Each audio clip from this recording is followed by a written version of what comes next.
There is a specific kind of loneliness that comes from being the healthy child in a house defined by sickness. You aren't just second best, you are invisible. You are a ghost haunting your own life, watching your parents pour every ounce of their love, fear, and resources into the sibling who needs them more. They call it the glass child phenomenon. They look right through you to see the one who is suffering. For 26 years, I wasn't just glass. I was the spare tire. Tucked away in the trunk, forgotten until a desperate moment on the side of the road required me to be dragged out into the light. My name is Maya. And 4 days ago, I set fire to my entire family history in the waiting room of St. Jude's Boyer Wing. To understand why I did what I did, you have to understand the architecture of my family. It was a teetering tower built on the bedrock of my brother, Leo's, health. Leo is 29. He was born with a complex constellation of autoimmune issues that attacked his kidneys early on.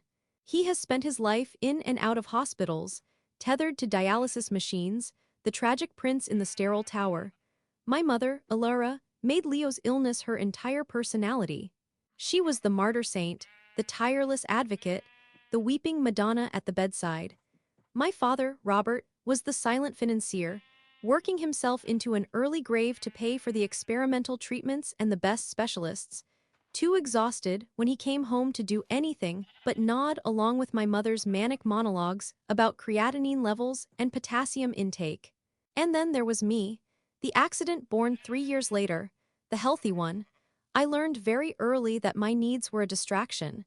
My triumphs were muted because they might make Leo feel bad about what he couldn't achieve.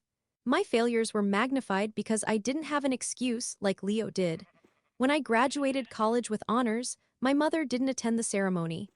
Leo had a low-grade fever that morning, and she couldn't possibly leave him. My dad came, took 2 photos, and left before the tassel turn because mom was blowing up his phone.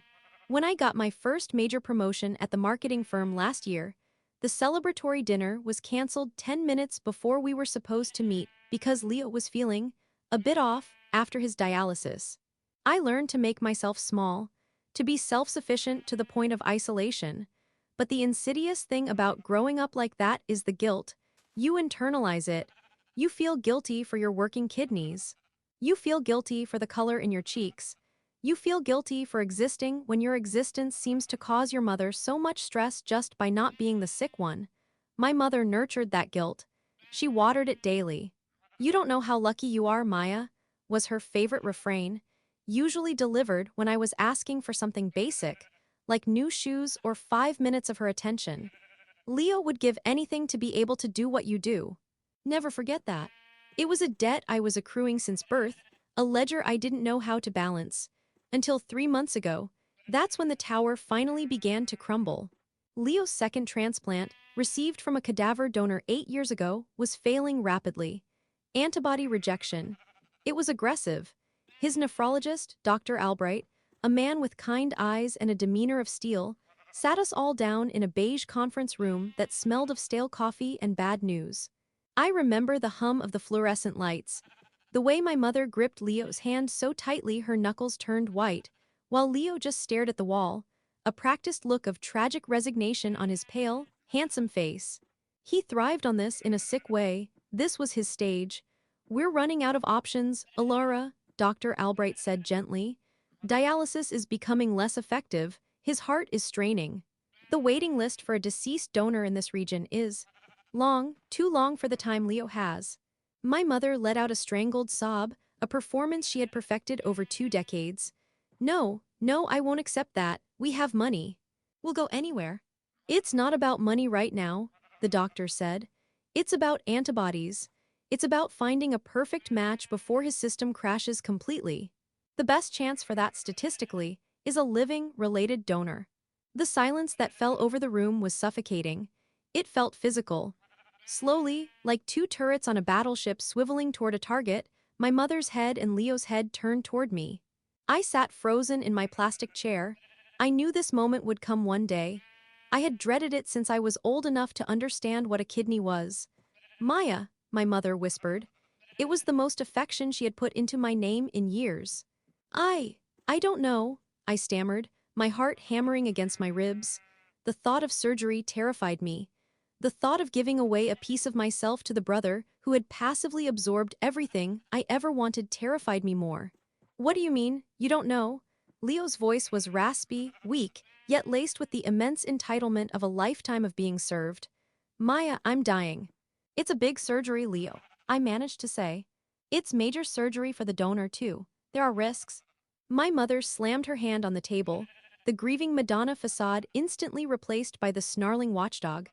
Risks. You're talking about risks while your brother is sitting here in renal failure? You have two perfectly good kidneys. You are healthy. You owe him this. I owe him my organ, I asked, my voice trembling. You owe this family? She hissed, leaning across the table, her eyes manic. We have sacrificed everything to keep him alive, everything. And you've just breezed through life, taking your health for granted. Now it's your turn. It's finally your turn to contribute something meaningful. I looked at my father. He was studying his shoes, a portrait of cowardly avoidance. No help there. We are family, Maya, my mother continued, her voice dropping to a lethal growl. Blood is everything. It is the only thing that matters in this world. We bleed for each other. If you turn your back on your own flesh and blood now, when he needs you the most, then you are no daughter of mine. I will wash my hands of you. You will be dead to us before Leo is. The ultimatum hung in the air. The emotional blackmail was complete. It was the sum total of my upbringing distilled into one horrific demand. Give us your body, or you cease to exist to us. The crushing weight of 26 years of conditioning is hard to break in a single moment. Part of me, the small, neglected child inside, desperately wanted to say yes just so they would finally look at me with approval. Just so I could finally be the good one. Okay, I whispered, tears stinging my eyes. Okay, I'll get tested. My mother didn't hug me. She just nodded sharply, as if I had finally agreed to take out the trash. Good. We start tomorrow. The next few weeks were a blur of sterile labs, needle pricks, and invasive questioning. The pressure was immense. Every day, my mother would text me multiple times, not to ask how I was feeling, but to ask if the results were in yet. Did you do the 24-hour urine collection correctly? Dr. Albright's office said you were 5 minutes late for the blood draw. Don't sabotage this, Maya. Leo is getting worse. Hurry up. I felt like livestock being vetted for slaughter. I was poked, prodded, scanned, and interviewed by psychologists to ensure I wasn't being coerced. A session where I lied through my teeth because the coercion wasn't physical. It was existential. The initial blood type compatibility came back a match. We were both type A. My mother threw a dinner party to celebrate, where she toasted Leo's bravery and Maya's finally stepping up to the plate. Then came the more in-depth testing.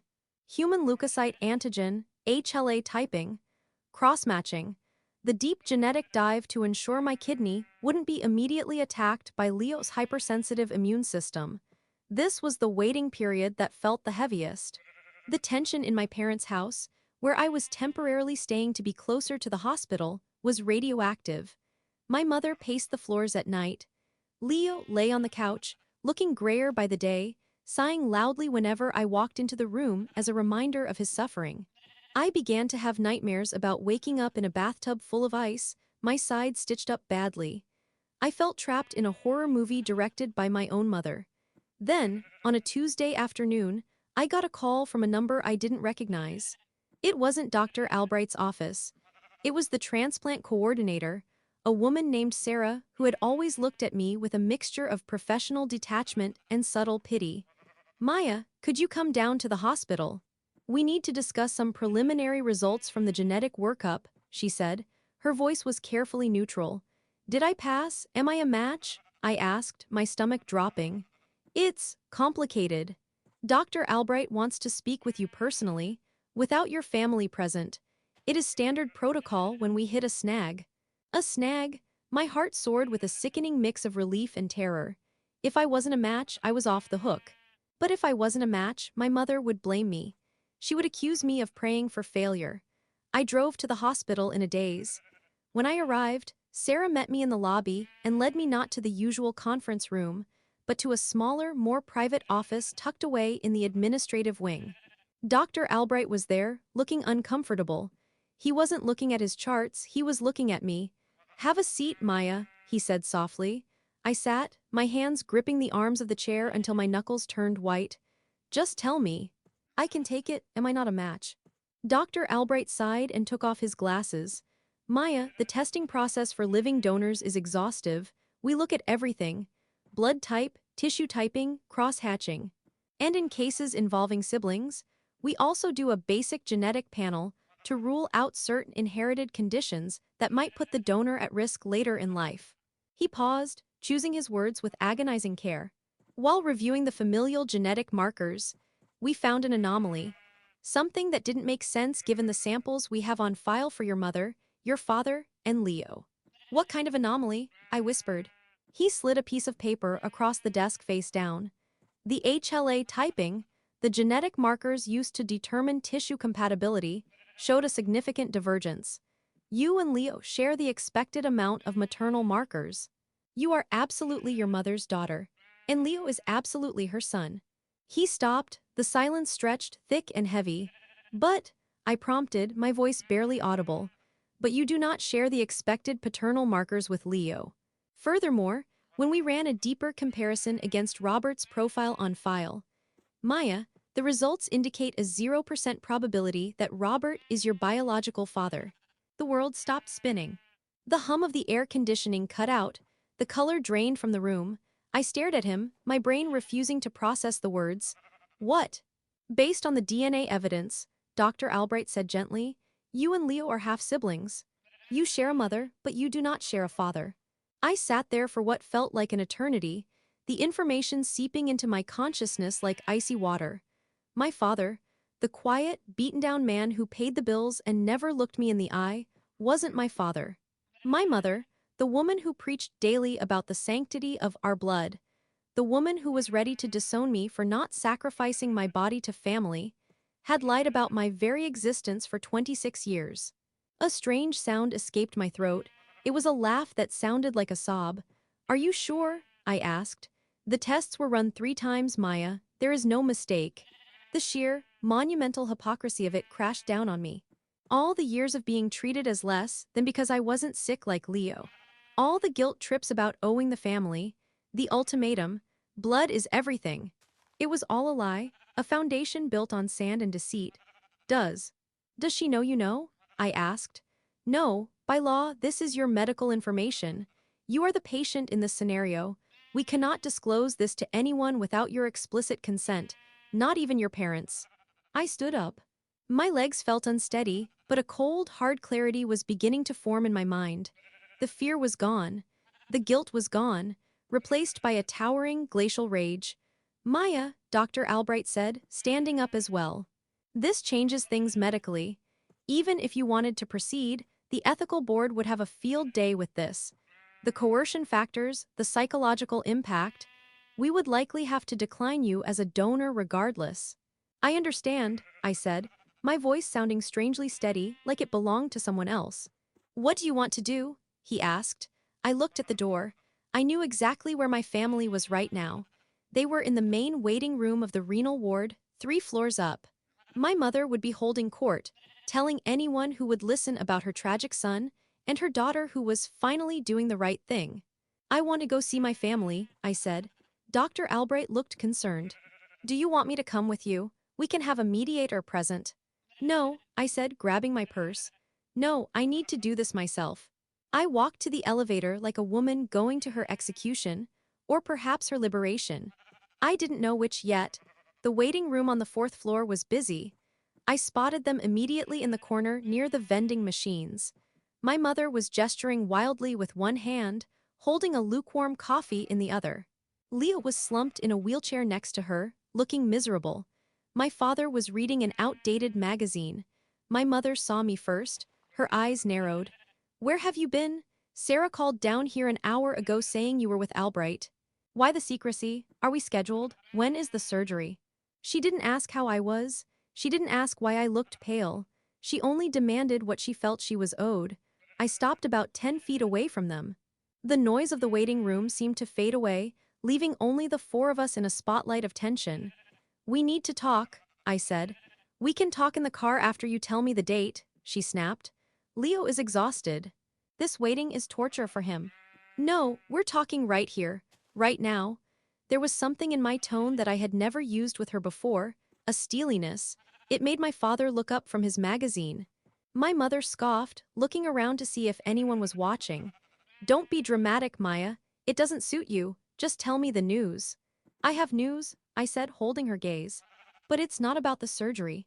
I took a deep breath, inhaling the scent of antiseptic and floor wax one last time as the obedient daughter. I can't donate my kidney to Leo. The reaction was instantaneous. My mother dropped her coffee cup. It splashed brown sludge across her expensive shoes and the hospital linoleum. People turned to stare. "What did you just say?" she whispered, her voice trembling with fury. Leo straightened up in his chair, his eyes wide with panic. "Maya, what? Why?" "You selfish little bitch," my mother hissed, stepping toward me, ignoring the mess on the floor. "After everything, you're backing out now. Because you're scared of a little scar? I told you what would happen. You are dead to us, do you hear me? Get out of my sight." "I can't donate." I raised my voice, cutting over her tirade, ensuring the surrounding families could hear. Because Dr. Albright had to run extensive genetic compatibility tests. And they found something interesting. My mother froze. The color drained from her face faster than water from a tub. She knew. In that split second, I saw the terror in her eyes, and I knew she had always known. My father stood up, sensing the shift in the atmosphere. "Maya, what is it? What's wrong with the tests?" I looked at the man I had called Dad my whole life.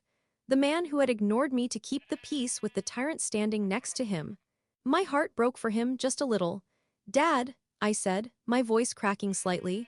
"They ran paternal DNA markers as part of the screening, to ensure genetic compatibility." I turned back to my mother. She looked ready to faint. She opened her mouth, perhaps to scream at me to stop, but no sound came out. "The tests proved that while Leo is Dad's biological son," I said, articulating every word clearly, "I am not." The silence in that waiting room was heavier than anything I had ever experienced. It was absolute. A nurse at the desk stopped typing. A TV in the corner seemed to mute itself. My father made a sound like he had been punched in the gut. He staggered back a step, looking from me to my mother, his face crumbling into a mask of utter devastation. "Ilara, what is she saying?" My mother couldn't speak. She was shaking, her hands plastered over her mouth. Leo looked confused, his entitled bubble burst by a reality he couldn't process. But you have to give me the kidney. You're my sister, blood is everything. Mom said blood is everything." I looked at my brother, really looked at him for the first time in years. I saw the fear beneath the arrogance. I pity him, I truly do. He is dying, and the only person who could save him was just revealed to be a stranger rooted in a lie. "That's just it, Leo," I said softly, feeling a profound, aching sadness wash over me. "According to our mother, I'm not your blood. Not really, not in the way that counts to her." I turned back to my mother. She looked small now, defeated. The martyr pedestal had crumbled, leaving just a liar standing in spilled coffee. "You spent my entire life making me feel like an outsider in my own home," I said, the tears finally spilling over, hot and fast. "You used family as a weapon to beat me down and make me serve Leo. You threatened to disown me if I didn't cut myself open for a brother I don't even share a father with. And all this time, you were the one keeping the biggest secret of all." "Maya, please," my father whispered, reaching a hand out toward me. His eyes were wet. I stepped back out of his reach. "I'm sorry, Robert, truly, you didn't deserve this, but neither did I." I looked at my mother one last time. "You wanted a kidney based on blood ties? Go find my real father. Maybe he's a match." And then I turned around and walked away. I heard my mother finally start screaming my name behind me, a shrill, desperate sound that bounced off the sterile walls. I heard Leo start to cry. I heard the nurses rushing over to calm the commotion. I didn't look back. I kept walking, past the elevators, down the stairs, and out the automatic doors into the bright, blinding afternoon sun. I sat in my car in the parking garage for an hour, just shaking. My phone blew up with calls and texts from my mother, alternately begging and threatening. Then came the texts from my father, simple, heartbroken pleas for me to call him. I blocked my mother's number first, then Leo's. I hesitated on my father's, but I knew if I kept that door open, she would find a way through it. I blocked him too. It's been 4 days. I'm staying at a friend's apartment. I've taken a leave of absence from work. I spend a lot of time staring at the wall, processing the fact that my identity has been